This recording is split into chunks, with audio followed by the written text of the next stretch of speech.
Yo, what is up YouTube? It's your boy Bobby D, and I'm back again with another hot, juicy video. And as always, joined by the swollest hair consultant in Texas, Steve Cook. Bobby. Thanks for being on my channel, Steve. If y'all don't already know, Steve has his own channel at Defeating Hair Loss, where he's posting a lot of videos out there. And I make an appearance every so often, so love it. Do what I can to help out Steve.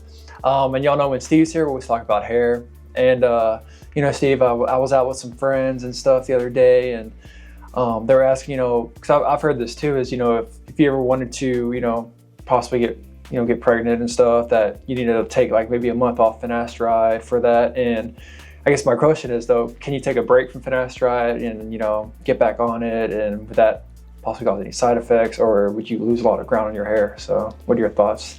So great question. Two questions, right? Yeah. First one is, it's okay. The first one is, Bobby, by the way, great to be back. Yeah. Anytime I'm sitting near somebody with hair like that, I'm happy to be here. Appreciate it. So if you take a break from Finasteride, it's buyer beware, okay? Be very cautious, be very careful.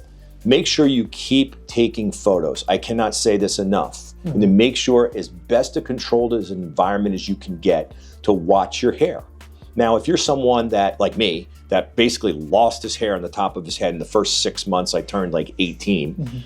Those were the days. Then you probably shouldn't risk it, okay? But if you're someone that is using the Finasteride as an insurance policy, and I talk about that all the time, like you, where you're like, I don't know about a hereditary thing, and I know I've got some hairline issues, but I don't know if anybody's got a big bald crown in my family, and I don't just see it. It wasn't happening when I had my hair transplant. So let me take off 60 days. Just make sure that you get these photos, because if you see a little weakness in your hair, you need to jump right back on, because the sooner you get bound on, the better. Now, let's take it one step further. Let's just say, I don't know, a friend of yours, when you were out partying a little bit, said, man, you better be careful with that Finasteride. And it struck a nerve for whatever reason. And for almost all the videos that we do together, it's always about Finasteride is not gonna hurt you, it's only gonna help you, but anyway.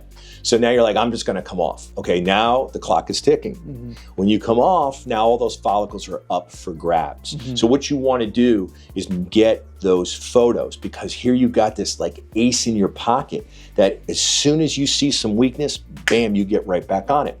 What a lot of men do, especially the married guys, and they have kids, because they're busy, of course they have jobs, is they'll just kind of not refill a prescription, and all of a sudden, boom, a year goes by and they start to see the bald spot on the top of the head.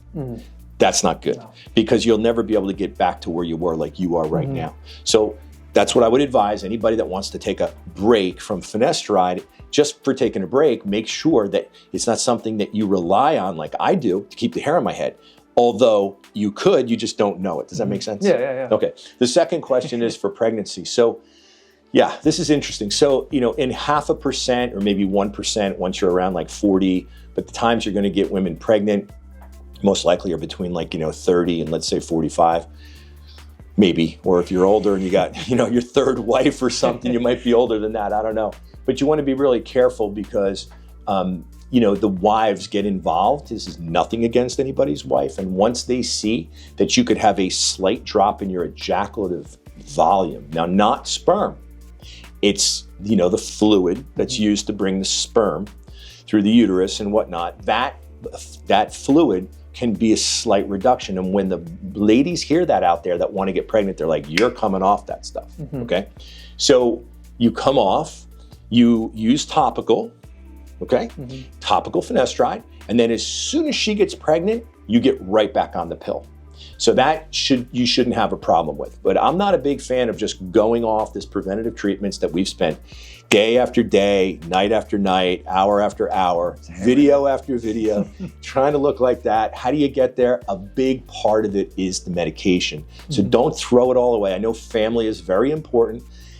Maybe as much important as our hair, although I don't know. I'm just kidding.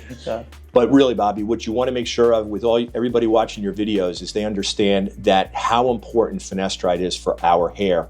And it's not as easy as just taking a break. Does that make sense? For sure, yeah. It's awesome, Steve. I really appreciate you dropping some knowledge bombs on us, as you always do. Answers a lot of questions. And as always, be sure to check out Steve's channel at Defeating Hair Loss. Great channel. Like and subscribe to that one.